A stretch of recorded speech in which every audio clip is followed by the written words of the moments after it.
This is the new Porsche Taycan Cross Turismo, and if you're thinking, hang on, I've seen that car before, then you'd be right. The car was previewed as the Mission E Cross Turismo all the way back at the 2018 Geneva Motor Show. But with the production version of the regular Mission E, that we all know now as the Taycan, finding its way onto customer driveways last year, Porsche has decided to follow up the electric saloon with an estate version that can also be driven off-road. With orders now open, we've put together a list of 7 things you need to know about the new Cross Turismo. But before I get into the list, remember to hit the like button and subscribe for more awesome videos just like this one.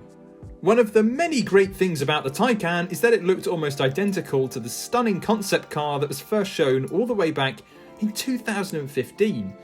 And the Cross Turismo is no exception, adopting the concept's dark cladding around the skirts, bumpers and wheel arches to protect the bodywork when going off-road. Now that all sounds a tad rudimentary, but there's actually a lot more going on under the skin. Not only is there a skid plate in place of the diffuser to prevent you from tearing off the rear bumper on a steep incline, the Cross Turismo also comes with a dedicated gravel mode that raises the car's ground clearance by 30mm. Now this mode also adjusts suspension, throttle, brakes and traction control to provide maximum grip when things get a little bit slippy.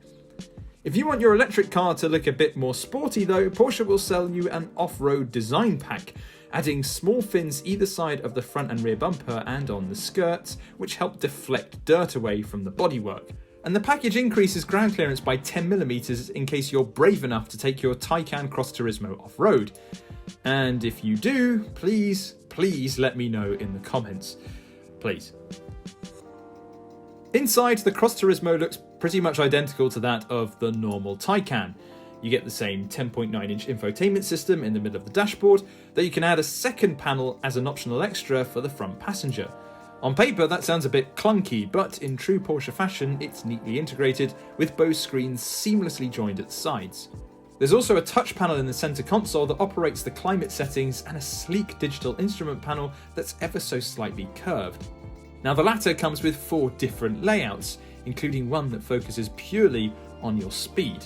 While the design is mostly the same as the base Taycan, there are some small differences between trim levels. Entry-level Taycan 4 Cross Turismos get 8-way adjustable seats, the Turbo gets 14-way adjustability, and top-spec Turbo S cars come with 18-way seats as standard.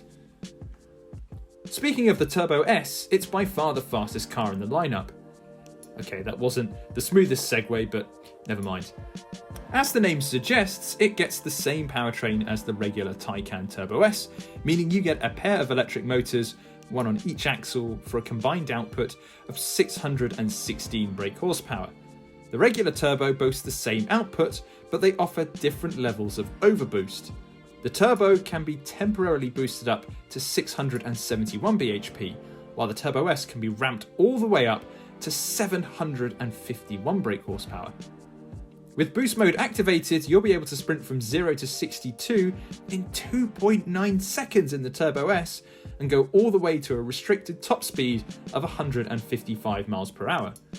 What's more, the performance is repeatable, meaning you won't damage the car after multiple consecutive launches. At the other end of the spectrum is the Taycan 4 Cross Turismo. Despite being all-wheel drive, it matches the rear-wheel drive saloon on performance, developing 375 brake horsepower and reaching 62 in 5.1 seconds. The mid-range 4S meanwhile churns out 483 bhp and sprints to 62 miles per hour in 4.1 seconds. Unlike the regular Taycan, which is available with different battery configurations, there's only one option on the Cross Turismo, the higher capacity 93 kWh option. Sounds simple, right?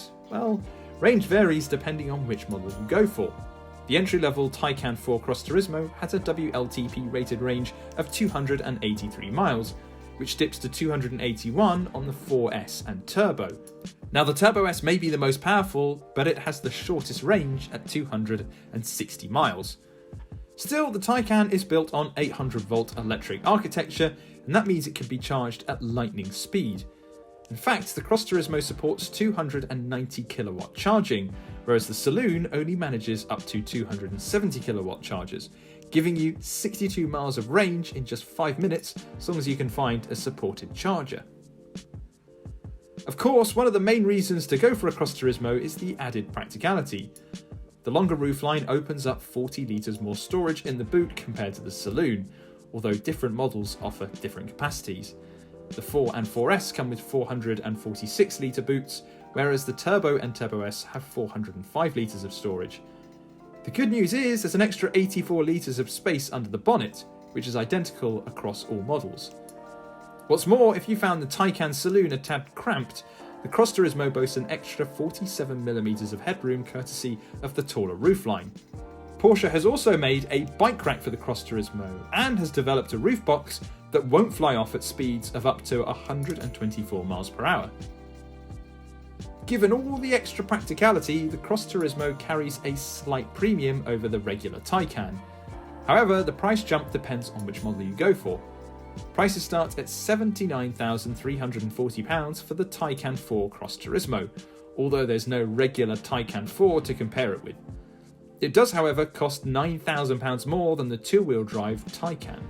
Next up is the 4S Cross Turismo, which costs over £4,000 more than the normal Taycan 4S at £87,820. The Turbo Cross Turismo only carries an extra £1,000 over the standard model at £116,950, and the Turbo S Cross Turismo carries the same premium over the regular car at £131,950. Of course, you'll probably end up spending considerably more than the list price as there's an extensive options list. The off-road design package is a £1,200 upgrade, and Porsche's dynamic chassis control sports system, which keeps the car level around the bends, is £2,300. Just having the key painted in the same colour as the car is a £261 option. Of course, you could always let someone else bite the bullet on the options list and pick up a nearly new example on yesauto.com for a bit of a discount later this year.